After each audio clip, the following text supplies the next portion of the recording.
Hola, soy Susana Milnes, delegada de Igualdad de la Asociación Les Coruña, una asociación de mujeres por la igualdad y la visibilidad de lesbianas, bisexuales y personas trans.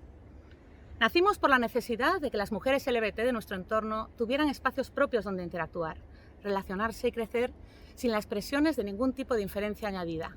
Sin machismo, sin racismo, sin clasismo, creamos una comunidad bilingüe, fuerte y abierta mediante quedadas, fiestas, presentaciones literarias, conciertos, exposiciones, senderismo, charlas, ponencias y muchísimo más.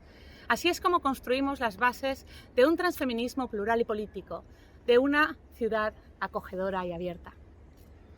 La visibilización de nuestras realidades es uno de los pilares sobre los que fundamentamos nuestra actividad. Nos mostramos ante una sociedad en la que apenas tenemos representatividad o referentes.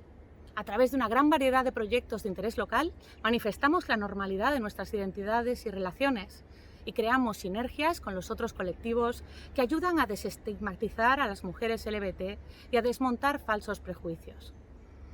Queremos acabar con todos los armarios, internos y externos. Queremos que cualquiera pueda no solo elegir libremente el tipo de persona que quiere ser, sino llegar sin obstáculos a ser la mejor persona que puede ser, amando a quien quiera amar y sintiéndose orgullosa.